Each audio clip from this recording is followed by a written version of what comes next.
Damos la bienvenida a Aperturas Psicoanalíticas al doctor Jorge Luis Tizón, un clínico con una trayectoria y con una producción bibliográfica que resultan por momentos abrumadoras. El doctor Tizón da la impresión muchas veces de haber vivido muchas vidas, de haber integrado muchas vertientes y de haberlas integrado además con gran profundidad y con gran brillantez. Médico, psicólogo, psiquiatra, psicoanalista, neurólogo, pero también músico, militante político o incansable viajero. Leer o escuchar al doctor Tizón supone conectarse con un clínico, un investigador y un autor que transmite una energía arrolladora, que contagia su entusiasmo y su compromiso con lo público y que aporta además con frecuencia en sus escritos algo valioso y poco frecuente, como son la agudeza y el inconformismo cargados de un gran sentido del humor. Nacido en Coruña, su formación universitaria se inicia en Salamanca, pero ha sido en Barcelona donde ha desarrollado toda su carrera profesional sin dejar de estar conectado a lo largo de los últimos 50 años con clínicos e investigadores de primer nivel de todos los lugares del mundo. Su inquietud intelectual y científica es sin duda descomunal, pero tal vez podemos aludir de inicio a dos de sus áreas de interés fundamentales: la propuesta de una psicopatología basada en la relación y, por otro lado, su compromiso con el trabajo en el sector público con poblaciones especialmente vulnerables. Doctor Tizón, bienvenido a Aperturas. Hola. Psiquiatra y neurólogo, psicólogo y psicoanalista, clínico e investigador, defensor del trabajo en el ámbito público sin perder la finura y la profundidad teórica, autor prolífico, preocupado siempre por hacer pedagogía, difusión y divulgación del conocimiento científico. Viajero impenitente, al tiempo que figura de referencia por su vínculo insobornable con una de las zonas más desfavorecidas de la ciudad de Barcelona. No le pedimos que nos cuente su vida entera, pero sí un pequeño esbozo biográfico que permita comprender cómo ha podido ir integrando todas estas vertientes. Pues no lo tengo del todo claro, pero así, a bote pronto, cuando me dijo que me iba a preguntar esto y con las debidas reservas y demás, yo le diría una cosa que ahora valoro bastante, que me aportó a mi historia personal, es que durante más de 2 años vivía en una aldea, en una pequeña aldea gallega. Y yo creo que eso ha tenido mucha importancia en mi vida, aunque es totalmente inconsciente, evidentemente, o gran parte de sus efectos han sido inconscientes. Luego, una madre con sentido del humor y un padre observador han sido también fundamentales. Y, por supuesto, ya lo ha nombrado usted, meses o años, he pasado meses o años en diversas ciudades y lugares de España viviendo, y luego más de semanas en varias otras ciudades del mundo. Y esto indudablemente ayuda. Pero es que además tuve la suerte que cuando caí al principio de la carrera estábamos en Salamanca y empecé en la Universidad de Salamanca, que aunque sea poco conocido, era una universidad muy movida culturalmente en aquellos años. Por ejemplo, yo estuve en la despedida de Aranguren, García Calvo y Tiengo Galván, asistí a esa conferencia final agarrado de una, por cierto, agarrado de una verja de una ventana, que era el único sitio que había en aquella aulas abarrotadas de aquellos días. Es decir, era una universidad muy, muy movida y con un cierto impulso cultural, con buenos profesores en la carrera, no ideológicamente, pero sí docentemente. Y además tuve la suerte, bueno, la suerte me la tenía que ganar cada año, pero de tener una beca muy importante directamente de la ONU que me permitió hacer las 3 carreras sin una cortapisa de gasto de ningún tipo. Mientras sacara 8,5 de media como mínimo, podía hacer todo, y entonces estudié gran parte de las carreras por libros norteamericanos y europeos y británicos, que entonces, claro, estaban muy por delante de nuestras posibilidades. Y para colmo, cuando ya tenía, como usted sabe y ha dicho, yo iba más bien para neurólogo y estaba preparado para neurólogo y terminando la carrera tenía ya preparada un lugar en Yale en concreto, ¿no? Para neurología, investigación en neurología. Pero es que yo terminé la carrera en el 69 y 69 viene después del 68. Y 68 fue mayo del 68, evidentemente que tuvo enormes repercusiones en toda la vida universitaria de toda Europa, pero en particular Incluso aquí. Sí, sí, incluso en Madrid, España, yo estuve en Madrid, había de aquellas cosas que ocurrieron alrededor de mayo, después de mayo 68 en Madrid, en la Autónoma de Madrid, en la Universidad de Madrid y demás, ¿no? Pero eso hizo que cambiara mi idea. Y entonces, en vez de irme a Estados Unidos, me quedé en España, eso sí, me vine a Cataluña, porque la tesina me la habían dirigido desde Cataluña un profesor biologista muy serio, pero ultrabiologista, diríamos hoy, ¿no? Y la tesina de licenciatura, y además porque en Cataluña era donde más noticias del psicoanálisis tenía, que ya iba con esta orientación hacia el psicoanálisis. Y tropecé en Cataluña con excelentes profesionales y excelentes maestros del psicoanálisis y de otros temas, Phil, Fall, Feducci, Cover, Pérez Sánchez, Montserrat Esteve, que era el que había sido el director de la psiquiatría republicana y que había sido represaliado y demás, pero que dirigía un equipo en el que participamos. En fin, los 10 o 12 que estaban allí, todos son catedráticos de universidad. En este momento eméritos o algo así, pero era un equipo muy potente que enseñaba a trabajar de forma organizada con metodología alemana, ideología alemana no, pero metodología alemana y demás, ¿no? Es decir, caí en una situación de un clima cultural que permitía todo. Yo me acuerdo que casi comenzando la formación psicoanalítica, y a pesar de que se decía y se dice que la formación era tan sectaria en Cataluña en concreto y en las sociedades británicas, yo me acuerdo de disentir sobre el tema de las pulsiones, que no es un pequeño tema, psicoanálisis, sobre el tema de las pulsiones, y poder disentir sobre ello con una persona tan formada y tan leída en todos los idiomas, además, como es Folk, como era el profesor Pérez Folk, ¿no? Uno de los directas de esta sociedad, ¿no? Y sin embargo esto se pudo hacer, y lo pude hacer, es decir, tuve la suerte de tener a mi alrededor gente abierta y además teóricamente muy valiosa. Y bueno, esto, incluso como el ambiente era también así en aquella Cataluña, que era una punta de lanza de la transformación cultural de nuestro país, creo una de ellas, al menos, ¿no? Bueno, esto me permitió, pues, aquello de participar también en otro tipo de actividades y actitudes, y de ahí sale el libro inicial, mi primer libro, La locura compañera repudiada, que ya por el título dice cómo va la cosa. Cómo va la cosa, pero también, por ejemplo, me permitió escribir y que me publicara un libro que, según decía el propio editor, oiga, ¿usted quiere que le publiquemos este libro con este título? Pues me lo publicaron, ¿no? Y por lo tanto relacionarme, el de epistemología, introducción, ya ni me acuerdo el título de largo que es, ¿no? Realmente tenía razón el editor, no yo. Y esto me permitió también relacionarme con el ambiente cultural catalán, que desgraciadamente no he podido cultivar lo suficiente, pero que también me abría muchas puertas, al menos mentales. Es decir, se lo debo a la gente con la que me he relacionado, fundamentalmente. Bueno, dos cosas de las que hablaremos. Por una parte, integración de muchas vertientes y maestros cercanos, ¿no? Dirigiéndonos a la cuestión de lo biopsicosocial, de la integración de lo biopsicosocial, ¿no?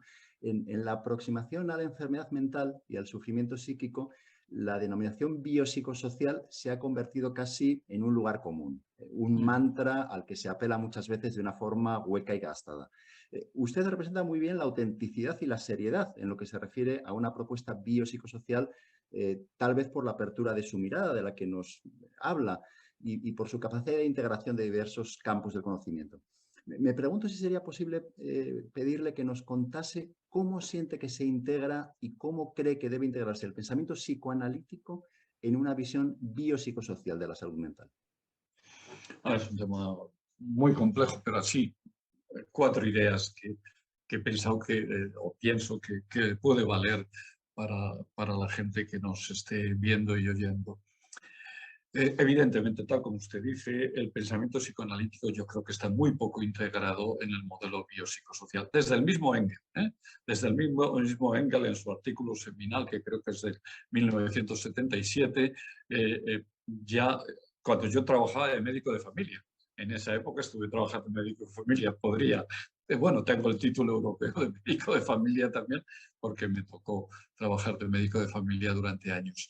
Entonces, fue cuando atendía a las ideas de Engels y realmente estaba poco integrado el psicoanálisis, aunque era mucho más avanzado que lo que vivíamos aquí, pero mucho más. De todas formas, se fue más por la teoría general de sistemas y la cibernética que por el psicoanálisis, ¿no? Y eso tiene que ver con que no hemos trabajado suficientemente esta integración y esta interrelación, los psicoanalistas, me refiero ahora, esta interrelación entre el psicoanálisis y otras disciplinas. Entre otras cosas porque no tenemos claro qué es lo fundamental del psicoanálisis y por lo tanto qué es lo que el psicoanálisis pervivirá o traspasaremos a nuevas disciplinas en el futuro. ¿Qué es lo que el psicoanálisis ha aportado fundamentalmente a la ciencia psicológica y a la cultura en general? A la cultura eso está más claro y no me voy a... Además hay muchos compañeros interpersonalistas, subjetivistas, lacanianos que han escrito mucho muy bien sobre ese tema, ¿no?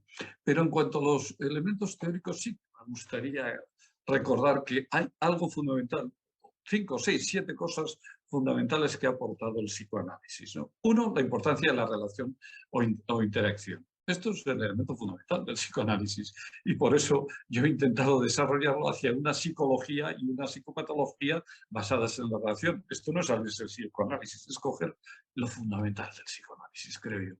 El segundo elemento que ha aportado el psicoanálisis a nuestro mundo ha sido la valoración de la infancia y la importancia de la infancia, que es la conformadora del futuro del individuo. Esto no se pensaba así en el siglo XIX y a principios del XX. Esto ha sido una importancia psicoanalítica y hoy en día todas las ciencias biopsicosociales confluyen en esto que el psicoanálisis llega a siglo y medio defendiendo y que se le ha discutido durante... Yo he oído decir a profesores de esta universidad, en Cataluña además he oído decir todavía, y no hace tantos años, los 4 primeros años de la vida no tienen ninguna relevancia para la vida posterior.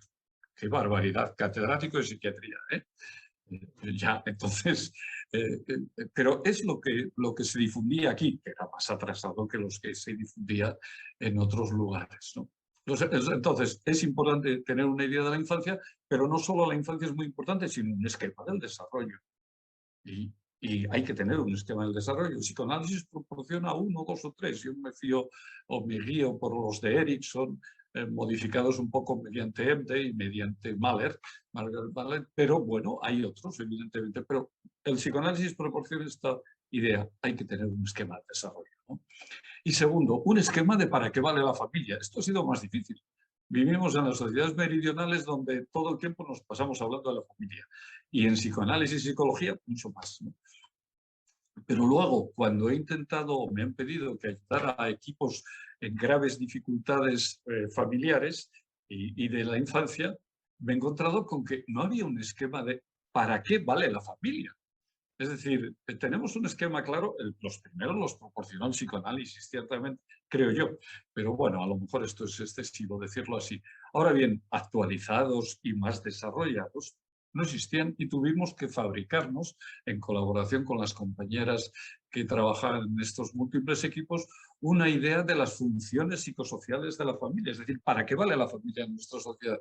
Porque si queremos ayudar a las familias y a los individuos dentro de la familia, hombre, tendremos que tener una idea de para qué vale. Y ese es el esquema que lo hemos tenido que desarrollar a lo largo de los años de las funciones psicosociales de la familia, que llamamos. El tercer elemento que yo creo que es fundamental es en psicoanálisis y que es la gran aportación al futuro, una de ellas, es el valor, la importancia de las emociones. Y hay toda la discusión que a lo mejor nos sale después, no lo sé, entre emociones primigenias, que yo llamo emociones primitivas, y las pulsiones, que no es lo mismo, ¿no? Pero las emociones son la base de la mentalización, de la empatía y por lo tanto del modelo biopsicosocial o de la realidad biopsicosocial. Sin olvidarnos, en consecuencia, de otro elemento que ha aportado el psicoanálisis, que es la continuidad entre psicopatología y psicología. Es decir, no hay líneas divisorias entre salud mental y trastorno mental. depende de la gravedad de aquellas organizaciones relacionales y de la gravedad del tipo de emociones que hemos vivido a lo largo de, sobre todo la infancia, pero también posteriormente, ¿no? Otra aportación del psicoanálisis que a mí me gusta decir y a veces choca es entender la psicopatología como tecnología. Wow, cuando digo esto, a la gente se asusta un poco, ¿no? Pero, a ver, entendamos bien, ¿qué es la psicopatología? Es la disciplina científica que se dedica al estudio de los sufrimientos humanos, desde el punto de vista psicológico. La biología los estudia desde otras perspectivas, la sociología desde otras, la psicología y inicialmente el psicoanálisis desde el punto de vista de científico psicológico.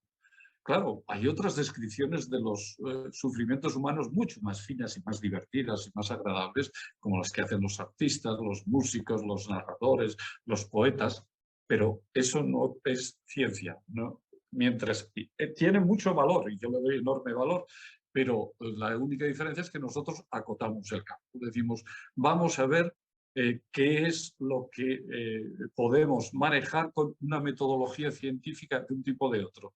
Y eso es lo que estudiamos en psicopatología. Para lo cual hay que definir qué es el ítem básico de la psicopatología, qué es lo anómalo, lo trastornado. Y ahí el psicoanálisis desde el principio sí que al menos a mí me ha proporcionado ideas básicas, como es que lo anómalo o trastornado no son con catálogos de conductas más o menos organizadas, tipo clasificación psiquiátrica tradicional, que yo creo que cada vez vale menos y ciertamente está siendo cada día más combatida esa idea. Es una idea que tenía que ver con una historia y que ha tenido una historia respetable. No tampoco demonicemos, pero que en el momento actual nos podemos permitir el tener otra visión. ¿Qué es la psicopatología? Las estructuras relacionales, es decir, las organizaciones de la relación, tanto mentales, internas, como de la relación interpersonal, que dificultan gravemente el desarrollo social o individual. Eso es una consecuencia directa del psicoanálisis, incluso yo diría freudiano y mucho más interpersonalista todavía, o relacionalista, mucho más, ¿no? Pero que ese es el ítem básico, el elemento básico de la psicopatología. Aquella forma de sentir, pensar, organizar el pensamiento, o de organizar los grupos, o de organizar las sociedades, que dificultan gravemente el desarrollo individual o social. Individual o social. Y luego hay aportaciones del psicoanálisis que siguen siendo válidas y yo creo que van a quedarse, esto seguro, o bueno, seguro dentro de lo que yo puedo decir, ¿no? Que es el uso de la transferencia y la contratransferencia. Esto es básico en todas las perspectivas asistenciales y está cada vez más integrado por todas las perspectivas asistenciales, incluso por las que en otro tiempo fueron enemigas del psicoanálisis, como podía ser el conductismo más radical antiguo, ¿no? Y así se me ocurre, pero a lo mejor, pero para no extendernos mucho, la base otro elemento clave es la base de las psicoterapias psicoanalíticas y del psicoanálisis. ¿Cuál es la base? Esta, para el futuro yo creo que no va a quedar la idea de la interpretación como la base del psicoanálisis, lo que puede aportar el psicoanálisis a las técnicas del futuro. Por mucho que haya sido tan importante en la historia del psicoanálisis, yo creo que lo que hoy en día vemos como posibilidad de que el psicoanálisis siga influyendo en las técnicas terapéuticas es que las técnicas terapéuticas de orientación psicoanalítica crean relaciones emocionales. Para ello utilizan también sistemas cognitivos, utilizamos sistemas cognitivos, el que era muy partidario de Ederly cuando decía aquello de que Freud fue el primer psicólogo cognitivista que existió. Y es bastante verdad. Y no tenemos por qué ser tan cognitivistas como Freud. En concreto yo no, prefiero no serlo, ¿no? Porque de verdad, con las técnicas psicoanalíticas lo que hacemos es crear nuevos apegos, nuevas vinculaciones que introyectamos como objetos internos y que ayudan a evolucionar los aspectos sanos del sujeto. Es una perspectiva un poquitín diferente. Yo creo que si adoptamos esta perspectiva, el psicoanálisis o las influencias del psicoanálisis, se llame como se llame, van a persistir más. Es una gran aportación del psicoanálisis, ¿no? Y de las técnicas psicoanalíticas. No solo es pensar de otra forma o cambiar la conducta, sino tener un programa interno, un mundo de objetos internos en los que hay un nuevo elemento con mayor o menor influencia, que es el objeto interno terapeuta, que vale para eso, nada más. Esa idea, ¿no? Del psicoanálisis como una terapia cognitiva, que es una idea que traía con frecuencia el fundador de Aperturas, Hugo Bleichmann, que Sí, defendía con cierto. frecuencia que el psicoanálisis era una psicoterapia de orden cognitivo. Un poco, yo creo que abundando en todas estas ideas, pero bueno, por llevar un poco toda esta cuestión al ámbito más ya de lo institucional, ¿no? Un ámbito en el que usted ha trabajado muchísimo. Resulta muchas veces difícil explicar a los gestores de las instituciones sanitarias la pertinencia de una comprensión y de una intervención de la psicopatología que incluya lo psicodinámico y hasta lo psicológico en general. Y resulta también muchas veces difícil explicar a los psicoanalistas que es posible intervenir en ese registro en el ámbito público. Y la pregunta sería, ¿es posible y deseable el psicoanálisis en la institución? ¿Y tiene o debe tener un lugar el pensamiento psicoanalítico en el ámbito público? Es fundamental. Yo creo que es fundamental tanto para el psicoanálisis como para el resto de disciplinas. Pero, y además lo podemos enlazar con lo anterior. Es decir, gran parte de esas aportaciones del psicoanálisis ya son integrables por la neurología y la biología. Es decir, ya hay apoyos neurológicos y biológicos para todo eso que acabo de decir. Tiene apoyos neurológicos y biológicos, pero el sectarismo y el desconocimiento por ambos lados, impide que se aproveche estas sinergias que hoy en día podrían ser mucho más potentes. Es decir, el verbalismo y el sectarismo es el peligro en este momento, tanto en ciencia como en ciencias y técnicas psicoanalíticas. Y por eso, si me permite, durante un tiempo, o he dedicado un tiempo, y últimamente me interesa cada vez más cómo verbalismo, sectarismo y otras desviaciones de las relaciones humanas se concretan en las organizaciones sociales. Por eso escribí el libro sobre la psicopatología del poder, o muy recientemente, sale la semana que viene, un libro que tiene que ver con deconstruir los mitos, incluidos los psicoanalíticos, sobre la guerra y la destrucción humana, ¿no? La guerra como campo de batalla, lo he llamado. Pero todo eso en la creencia, en la idea que usted acaba de mencionar ahora, ¿no? Claro que es integrable. Y no solo es integrable, es que se necesita. Cuando a lo largo de mi historia, sobre todo en Cataluña, me ha tocado discutir con prácticamente todos los gerentes de salud mental y todos los consellers, o tal vez todos, sí, todos, hago repaso, y con todos he tenido que discutir, porque como he dirigido equipos piloto y he participado en equipos de este tipo piloto en la sanidad pública y también por aportaciones a nivel teórico, me decían siempre, oiga, pero eso que usted está diciendo, no hay pruebas, no hay literatura. Y yo sabía que la había, porque la había leído, ¿no? Solo que estaba en otros idiomas, en otros libros, en otras fuentes que ellos no consultaban. Entonces me cansé tanto de decir siempre lo mismo, las mismas argumentaciones, que entonces pensé, bueno, pues mire, voy a intentar crear una colección de libros que pongan en español y en catalán eso que estos señores me están diciendo, estas altas autoridades sanitarias, me están diciendo que no hay pruebas, porque claro que hay pruebas, solo que ellos no la conocen.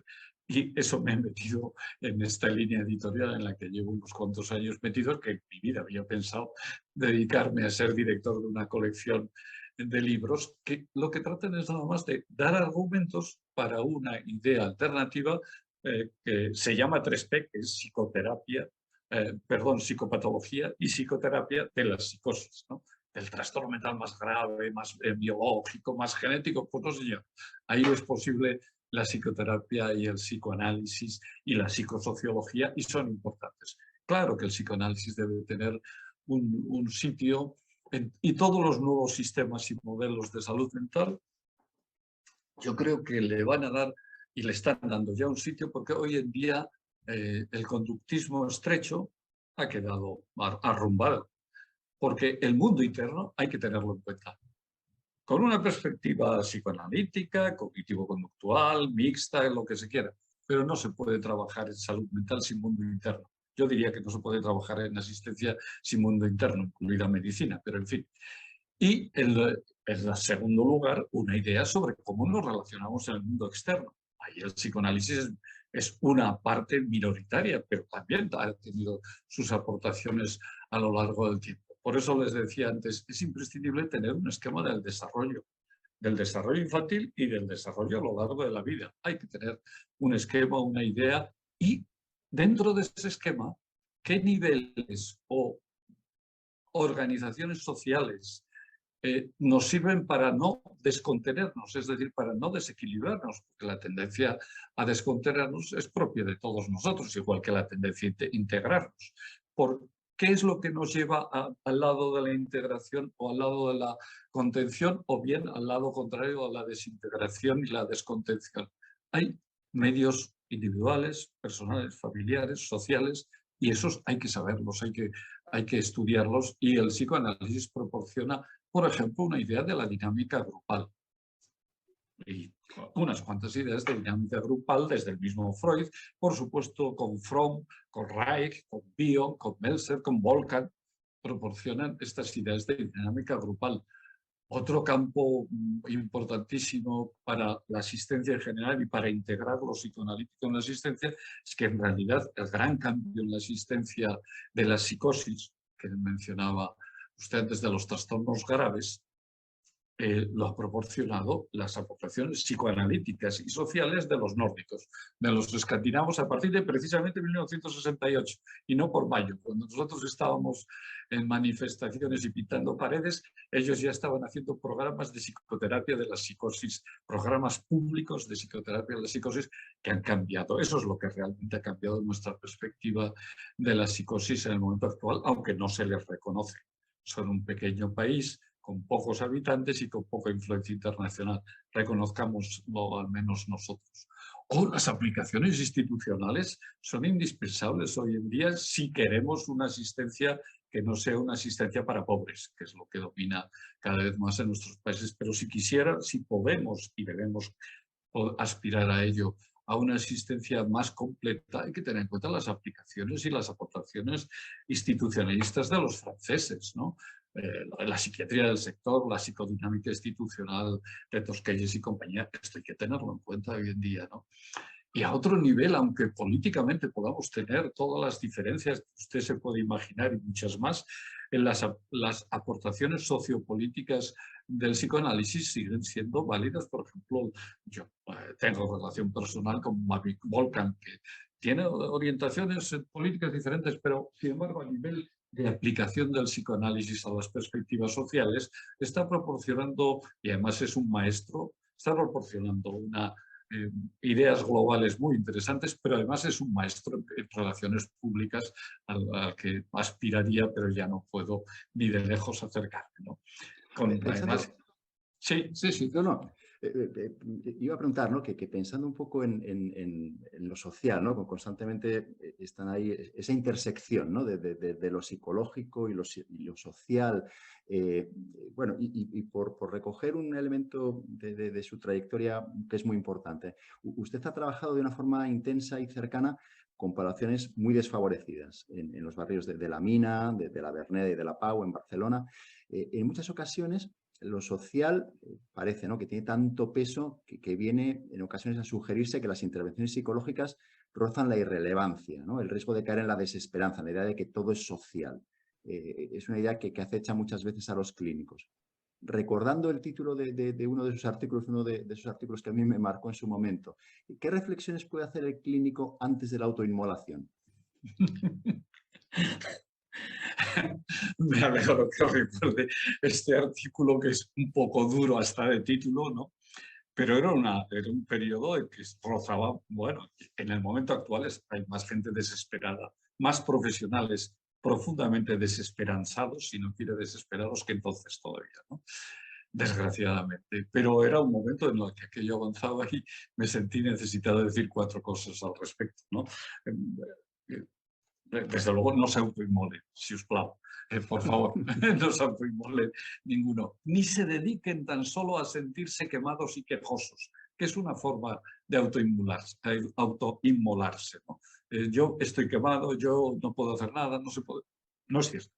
Sí, esto me oirán siempre defenderlo, siempre se puede hacer cosas sin ser grandiosos ni creernos que somos el centro del mundo ni las grandes transformaciones. Somos simplemente profesionales de ayuda, profesionales de cuidados. Yo cada vez estoy abandonando más el término tratamiento por el término feminista, por cierto, de cuidados y de la importancia de cuidados. Y el psicoanálisis es una forma de cuidar, tanto a nivel social como a nivel individual. Y las terapias en general, nuestras técnicas psicoterapéuticas, son formas de cuidados, que si no van integradas en otros sistemas de cuidados más amplios, en casos graves pueden poco. Y hemos de reconocerlo así y de ser realistas, máxime en ustedes que trabajan con casos graves todo el día. A mí me ha tocado porque he estado en campos muy específicos, o los he escogido yo en parte, ¿no?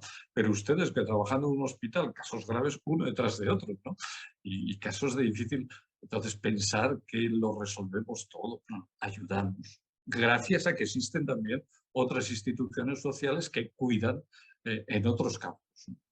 Es verdad que lo social juega un papel predominante en muchos de estos malestares. Esto ha llevado, por ejemplo, usted vive y trabaja en Madrid y tiene muy cerquita de usted a los partidarios del no tratamiento, ¿no?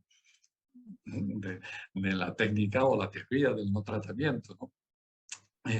Que es una forma de responder ante esa importancia enorme de lo social en las formas de, por un lado, de manifestarse el sufrimiento humano y por otro lado, de calificarlo, una y otra, ¿no? Tanto en un aspecto como en otro. Pero mi punto de vista particular es que el sufrimiento social siempre se expresa a nivel individual, siempre, en individuos, familias y grupos, pero a través de lo psicológico, a través de cómo lo vivimos. Al fin y al cabo, tenemos que tener una epistemología constructivista y una epistemología que incluya lo cognitivo, evidentemente, ¿no? Y en ese sentido, todo lo social influye, pero influye a través de lo psicológico. Por lo tanto, algo podemos hacer en lo psicológico sin ser grandiosos y pensar que con eso vamos a resolver, qué sé yo, que cuando trabajaba en la mina, en el barrio este que usted ha mencionado, que había cambiado enormemente, para bien, para bien. En ese barrio entonces era el barrio de toda Europa con más drogadicción por vía parenteral, con más sida, con más bronquitis crónica obstructiva, con más hipertensión arterial, etc. Reunía todas las características biopsicosociales de un barrio marginal. Y sin embargo, no solo creamos el primer equipo de salud mental en ese barrio, sino que en ese conjunto de barrios, esto muchas veces no se sabe, ¿no? Han sido los equipos de salud mental que dicen las publicaciones internacionales que más consultantes han tenido.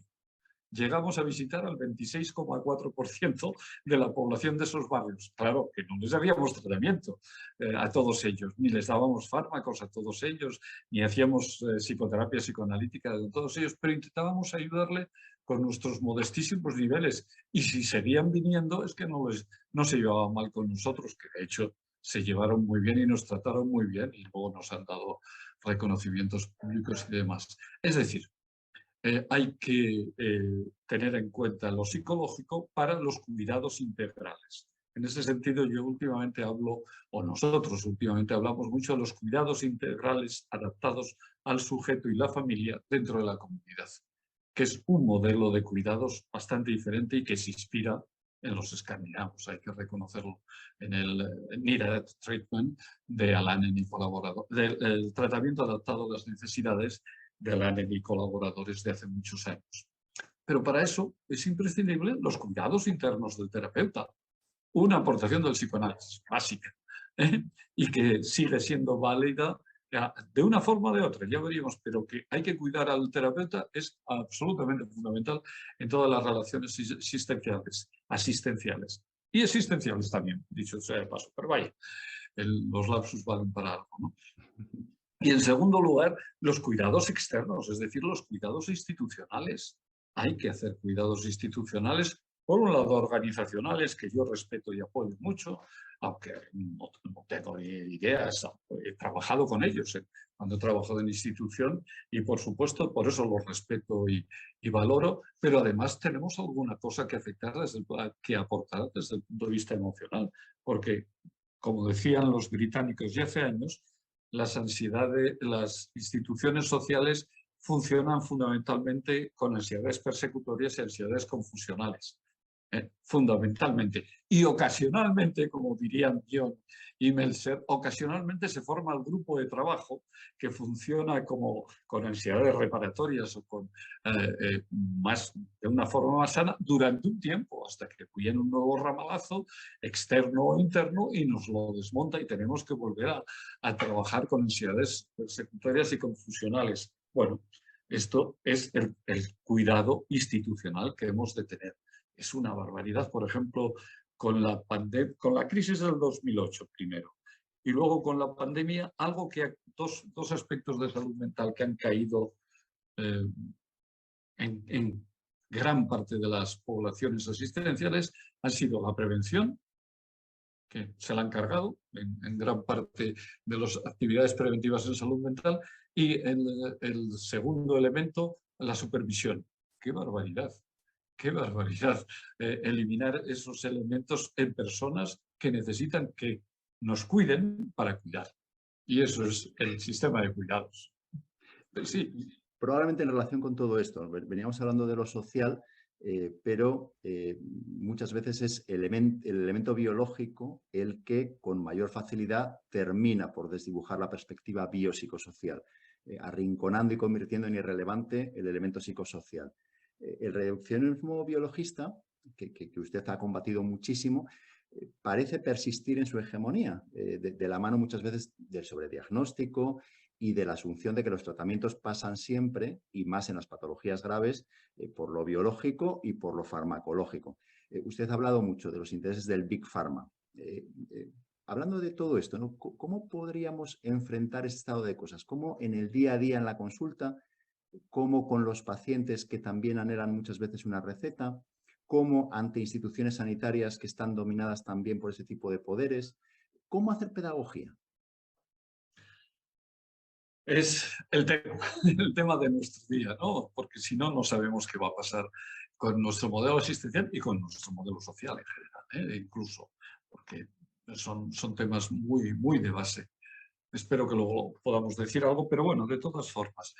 Yo, para responder cortito, por una vez responder cortito, le diría, tenemos que ser, cogería un Dacibao, un eslogan, y diría, rojo y competente. Es decir, lo traduzco a solidario, comprometido y competente. Yo no creo que con solo ponerse muy a la izquierda y hacer muy de izquierdas y muy de comunidad se solucionan los problemas. Además hay que ser competente en nuestro campo, que es un campo pequeño o grande, pero parcial. Esto es indudable, en el que tenemos que ser competentes y lo más competentes posible y lo más al día posible para poder transformar. Esta es, yo creo que es una idea que tiene 50 años, el eslogan ese, ¿no? Pero que yo traduzco en solidario, comprometido y competente, que si no, pues lo que está produciendo hoy es grandes frustraciones en los profesionales y en la población. Es decir, los profesionales están hoy muy desencantados, profundamente desencantados.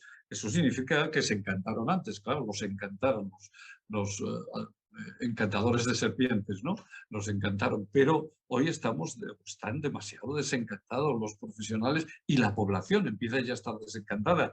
Ya no se cree demasiado los grandes poderes de la psiquiatría y los grandes poderes de los fármacos. Ya hace años, percibiendo esta situación, yo defendía una idea que ayer todavía la vi a un ecologista de otro país mencionar, ¿no? Que es la idea del decrecimiento sostenible. Cuando oigan ustedes hablar del crecimiento sostenible, piensen que es una mentira, y que con la crisis climática de hoy, la crisis ecológica mundial, está clarísimo que vamos rumbo, no, estamos ya hace decenios en un decrecimiento sostenible. Si alguien tiene duda, que vea cómo van las prácticas psicoanalíticas o que vea cómo van sus sueldos, que han perdido entre el 20 y el 30% del poder adquisitivo en los últimos. Eso es decrecimiento insostenible, ¿no? Es decir, tenemos que organizarnos para el decrecimiento sostenible, ¿no? Sostenible. Y eso es imposible volviéndonos de espalda, por ejemplo, a la muerte generalizada en guerras y en el mundo, en nuestro mundo actual, ¿no? Es decir, entender de forma más global lo biopsicosocial es absolutamente fundamental y poder contagiar de eso a, por un lado, la sociedad y sus líderes y, por otro lado, los líderes sanitarios. Eso significa, ¿cómo le diría?, entender de forma lo biopsicosocial y el lugar de lo biopsicosocial, perdón, el lugar del psicoanálisis dentro de lo biopsicosocial, hoy en día iría, sí, lo vamos a decir así, iría por poder integrar el psicoanálisis, las aportaciones psicoanalíticas dentro del ecologismo radical hoy necesario, del feminismo radical hoy necesario, del internacionalismo hoy necesario y del pacifismo global hoy necesario. ¿Cómo se puede integrar ahí las aportaciones psicoanalíticas?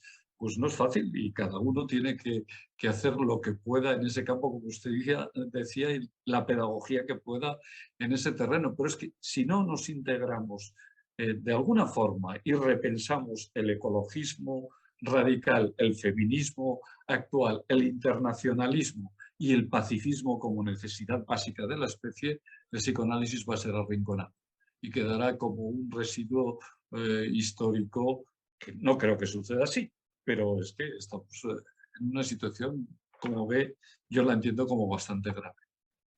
En esa idea de contagiar, ¿no? y de, bueno, de construir equipos en los que puede haber un cierto contagio de la importancia de lo psicológico, de lo psicoanalítico, y continuando con su experiencia en el trabajo con pacientes graves, pacientes que sufren psicosis o que están en un claro riesgo de padecerla, pacientes que viven además en entornos muy adversos en cada una de las esferas de lo biopsicosocial.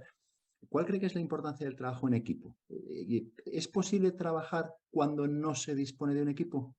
¿Y cómo construir equipos en salud mental? Quiero decir, un poco en esa idea, volviendo también a lo que decía de Bion, el que hay una serie de gente trabajando junta no quiere decir que haya un equipo. ¿Cómo crear equipos?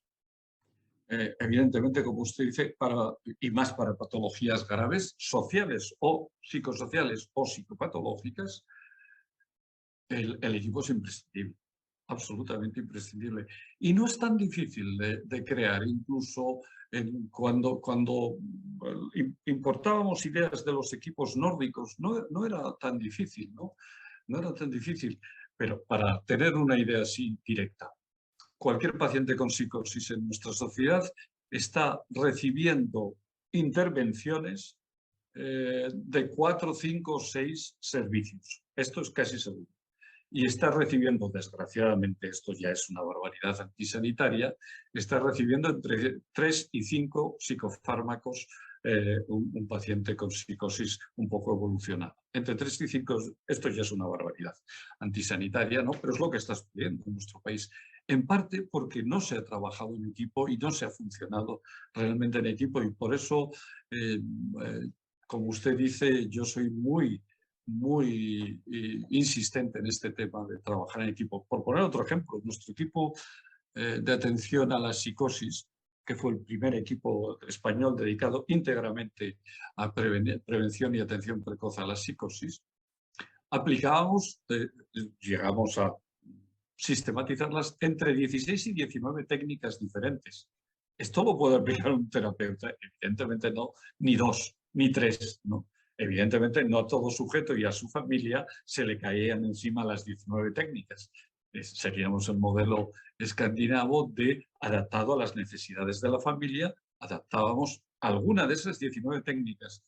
Entre eso y la situación actual de gran parte de nuestros pacientes, de los pacientes españoles con psicosis, que es una técnica que son psicofármacos y más psicofármacos, y luego varios equipos haciendo lo que pueden, los servicios sociales haciendo lo que pueden, los servicios de trabajo haciendo lo que pueden, los servicios del inserso haciendo lo que pueden, etc. Bueno, por ahí, de cualquier forma, eso es una pérdida de esfuerzos, de capacidades emocionales y de presupuestos que no nos podemos permitir. Por eso insisto, y lo que estoy trabajando últimamente con muchos compañeros y compañeras, es el trabajo en red, que se ha puesto de moda.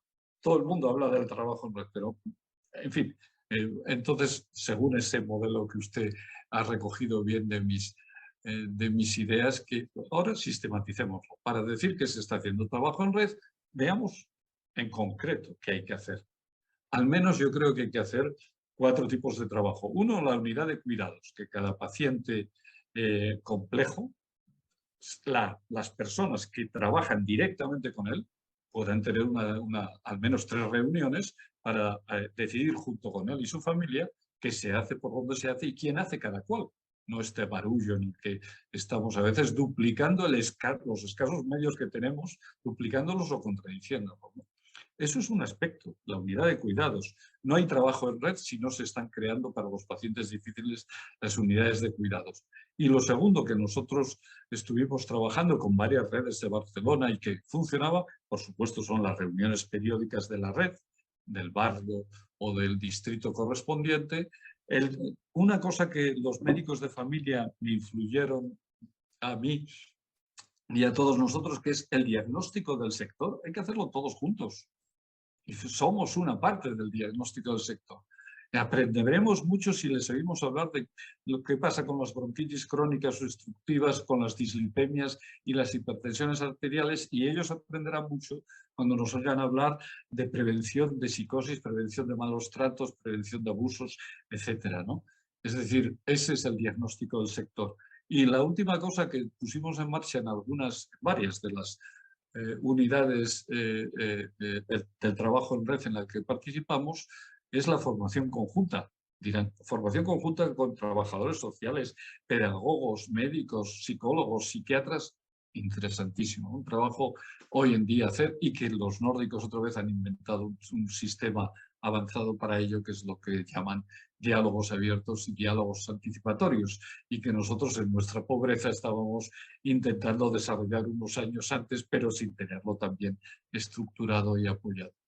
Y Tomando además, un poco, perdón, sí, con esta cuestión de los nórdicos, ¿no?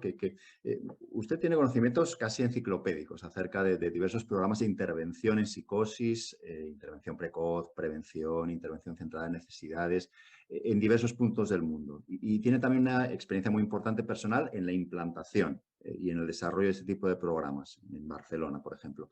¿Hasta qué punto cree que los programas que funcionan en un lugar son aplicables en otro? O sea, por ejemplo, ¿no? ¿Qué posibilidades habría de desarrollar un programa que funciona en Suecia con sus particularidades socioeconómicas, sociopolíticas? Por ejemplo, en el distrito de Carabanchel en Madrid o en en el barrio de la Mina en Barcelona, ¿no? Porque, bueno, esto siempre es algo...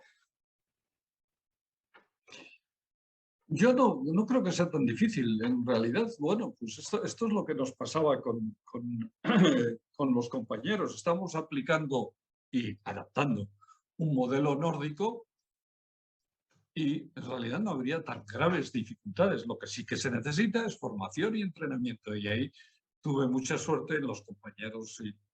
Uno diría, hay quien diría subordinados, a mí me repele esa idea. Entre otras cosas, porque la pobreza de nuestros medios era tal y sigue siendo tal que en un determinado momento llegué a ser el jefe de servicio de un servicio con 47 o 48 personas, que es un macro servicio, sin ningún jefe clínico con el que pudiera distribuir el trabajo oficialmente. La verdad es que tenía excelentes compañeros que hacían ese trabajo de coordinadores de los 8 equipos, de cada uno de los 8 equipos, gratis et amore, sin reconocimiento oficial ninguno. Este fue uno de los motivos de mi choque con la sanidad pública catalana, que esto o se cambiaba o era insostenible desde un modelo organizacional, ¿no?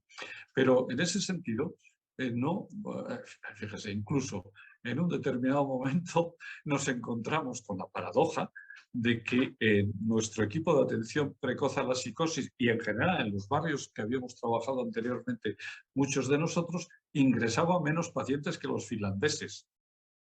¿Cómo puede ser esto?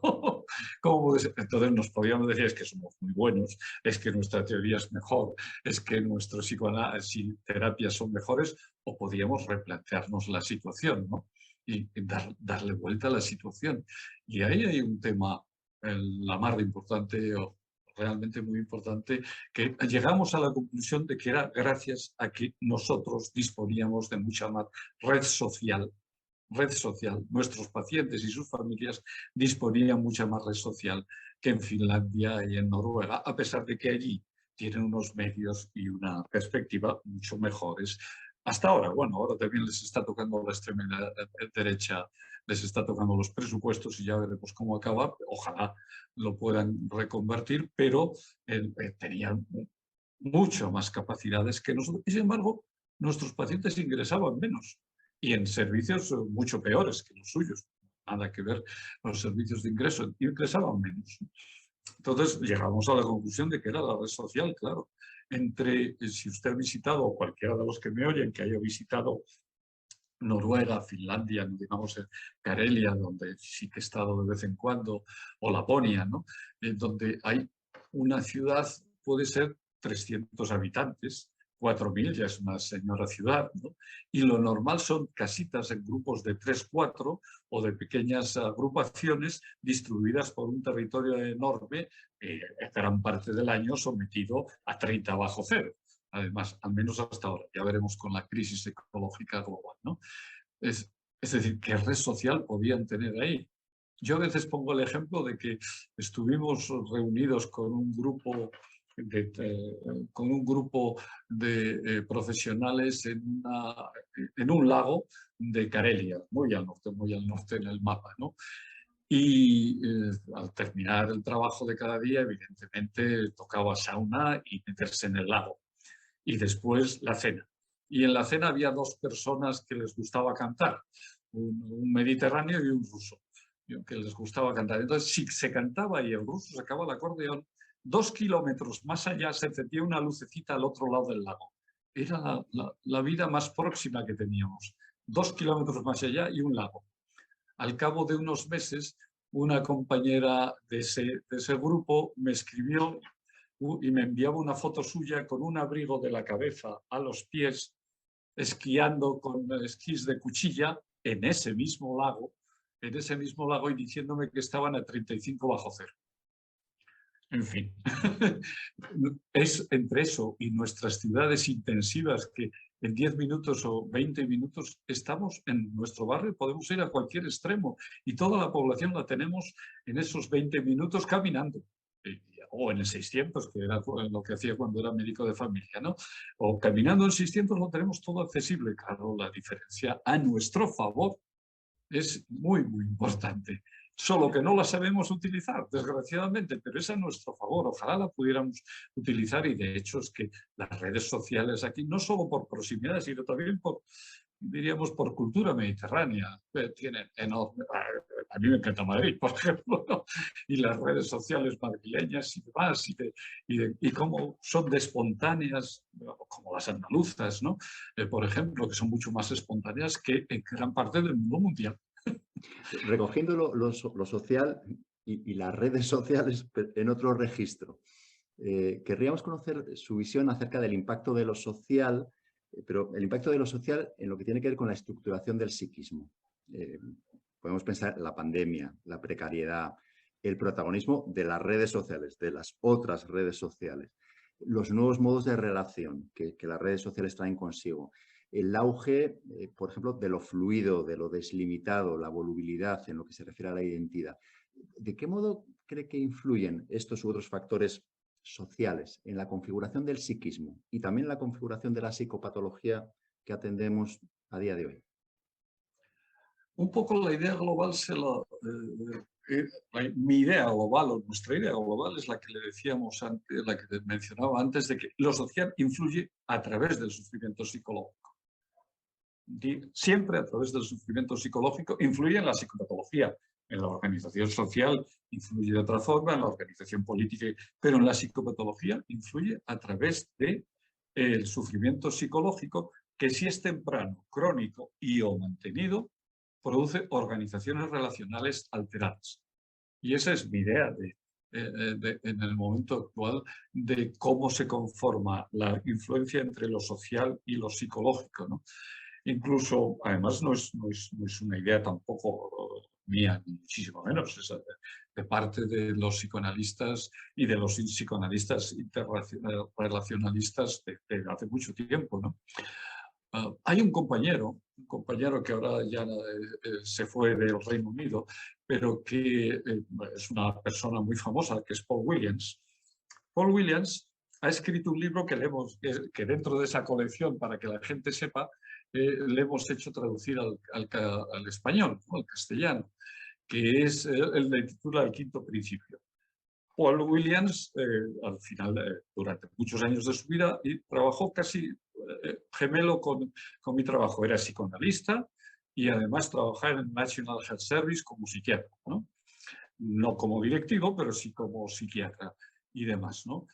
Y es una persona que, sin embargo, ahí yo he tenido mucha más suerte, había tenido una infancia absolutamente tremenda. Durante años estuve buscando un libro que ilustrara sobre cómo lo social repercute en la infancia, pero no explicado por los adultos, sino explicado por los niños. ¿Cómo le explica a un niño, cómo le llega lo social a un niño y las miserias sociales, la derrota social, la marginación, cómo le llega a un niño?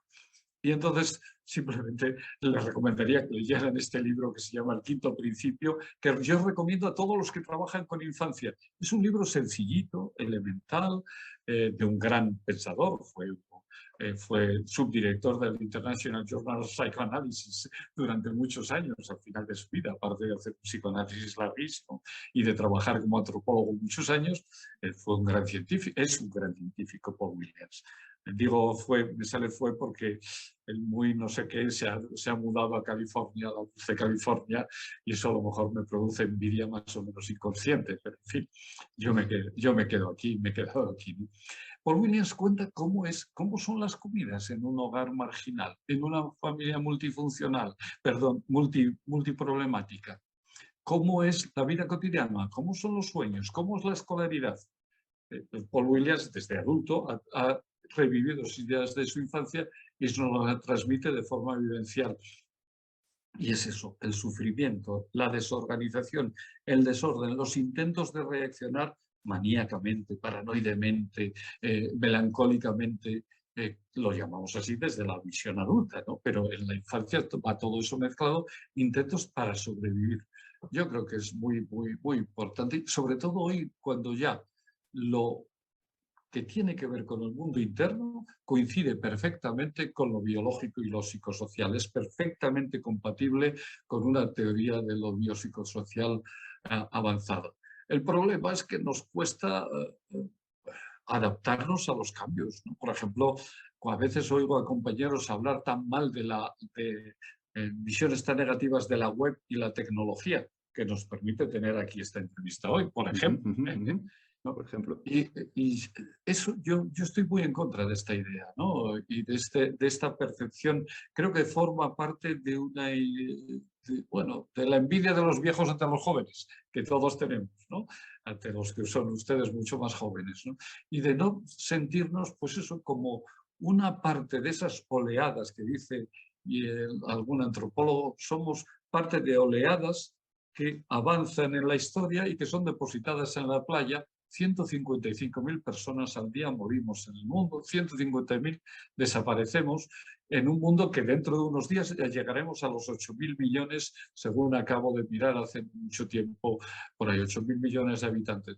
Es decir, cuesta tanto adaptarse al no narcisismo que decía Freud y el descentramiento del narcisismo que comenzó con Copérnico, siguió con Darwin, siguió con Marx, siguió con él y ya Einstein le dio el último puntillazo a que no somos el centro de nada. Somos tal vez una lágrima en la lluvia que va a disolverse en las playas de la eternidad.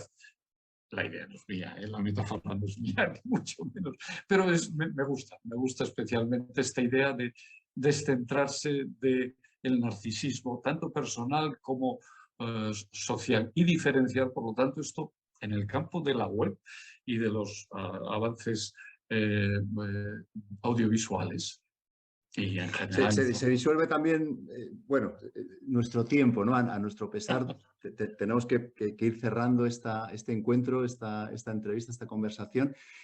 Bueno, pensando un poco ahora, ¿no? Que hacía referencia usted a los maestros, ¿no? Freud, Marx, a los maestros de la sospecha.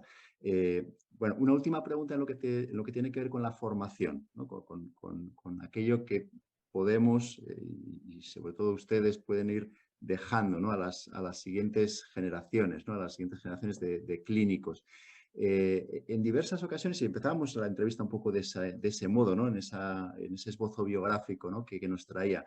En diversas ocasiones se ha declarado usted deudor intelectual de maestros muy cercanos, ya no de Freud, ¿no? De maestros muy cercanos con los que se ha encontrado en Salamanca, en Madrid, en Barcelona. Cercanos también en lo personal, ¿no? Bueno, y se declara usted deudor bueno, de un estilo de formación más basado en la colaboración, menos en la competición.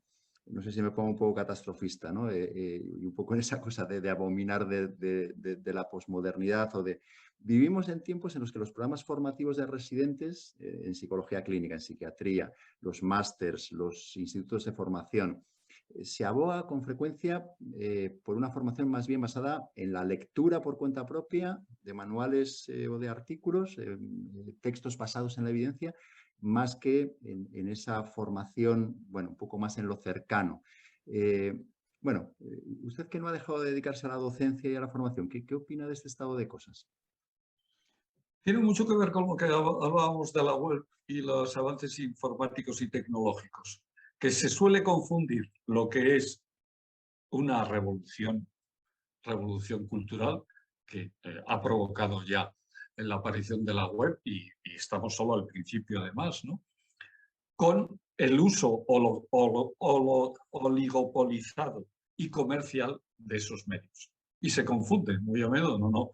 Una cosa es que se estén usando mal o en parte mal y otra cosa es que nos vayan a cambiar la vida. En el mismo sentido, yo creo que la docencia debe ser, es verdad que tenemos que replanteárnosla y estoy, bueno, en un momento de que ya no puedo hacer grandes aportaciones, pero puedo decir algunas pequeñas cosas. Por ejemplo, yo soy partidario de la asistencia basada en pruebas, no de la medicina basada en la evidencia, sino de su traducción a todos los demás campos, y creo que es un avance que hay que tener en cuenta, lo que dicen las pruebas sobre la asistencia. ¿Por qué no?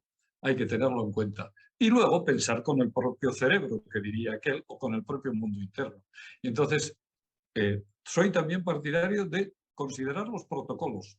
Si están bien hechos, considerémoslo. Luego, sobre ellos, nos lo pensamos y con el paciente y su familia o con el paciente y su grupo social nos lo pensamos. Pero ¿por qué no saber que en tal lugar, tal sistema es lo que va mejor? Y ahora con este paciente o con esta familia, ¿qué es lo que va mejor? Que puede que no sea lo mismo, hasta puede que ocasionalmente, y no rompe el protocolo, es cuestión de estadística nada más. Al fin y al cabo son procesos, resultados de estadística, que también es una ciencia que tampoco podemos dar de patadas, ni muchísimo menos, sino que hay que tenerla en cuenta, ¿no? Y de ahí que en la clínica tiene que ser, esta es mi perspectiva, supervisada o tutorizada, mejor dicho, me gusta más la idea. Si no vienen esos errores que usted mencionaba, librescos e ideológicos, o quedan facilitados. Es decir, nosotros somos clínicos gracias a que en nuestro mundo interno tenemos terapeutas y profesionales que nos han ayudado fuera y dentro. Y los llevamos dentro. Y por eso es tan importante combinar los aspectos tecnológicos, todo lo avanzados que se puedan y que uno sepa manejar, y ahí ya vienen las limitaciones personales de cada uno de nosotros, con esta proximidad y esta tutorización que es más afectiva o, si tienen ustedes, polisensorial. Mucho más polisensorial que lo meramente audiovisual. Y en ese sentido soy partidario de seguir manteniendo los libros, a pesar de, y en la utilidad de los libros, no solo de los artículos científicos. Esto parecería lo contrario a la asistencia basada en pruebas, pero no, son complementarios. En los artículos científicos y de investigación pocas veces, sí, pero hay metaanálisis para replantearse temas y replantearse orientaciones. ¿Por qué no? Por ejemplo, todo el tema de la importancia de los abusos de todo tipo en la infancia y su repercusión sobre la psicopatología grave, que el psicoanálisis defendía desde el mismo Freud. Desde el mismo Freud defendió esta idea. Hoy en día hay metaanálisis que son apabullantemente favorables a esta idea. Nadie la puede negar. Y la recogen desde las neurociencias, la neuroinmunidad, la inmunología, la endocrinología, etc. Y por supuesto la sociología, ¿no? Y además esto tiene que llevar a nuevas formulaciones de la docencia. Es un campo en el que yo ya llego tarde, ¿no? Pero en fin, le podría decir que lo que me está resultando muy útil y revelador es que poder incluir casos, más casos incluso en los seminarios teóricos. Y hacer, eso es un poco más difícil o más complejo, para mí al menos, ¿no? Pero apoyar la teoría o lo expositivo que luego voy a explicar en los casos que han traído los compañeros previamente, que son lo que ellos viven. Y eso lo hacemos, es mejorar, creo que es mejorar, no estoy seguro, pero me parece que es mejorar el trabajo online que estamos haciendo en muchas supervisiones.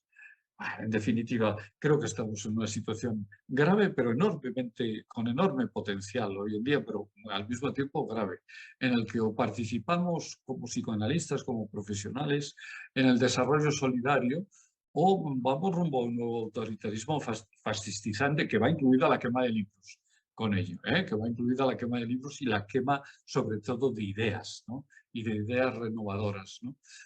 En definitiva, esto a mí me gusta decirlo con una frase así para terminar, ¿no? Cuando el origen es negado, no hay futuro. Es decir, si no tenemos en cuenta el origen, la historia, la memoria histórica, el psicoanálisis, la infancia como crisol del origen, no hay futuro. Y preocuparnos desde el psicoanálisis y la psicología por el futuro de los individuos, los grupos y la especie, yo creo que es nuestra responsabilidad también hoy. Pues nos quedamos con esa idea de futuro. Doctor Tizón, Jorge, ha sido un placer enorme y de nuevo, muchísimas gracias.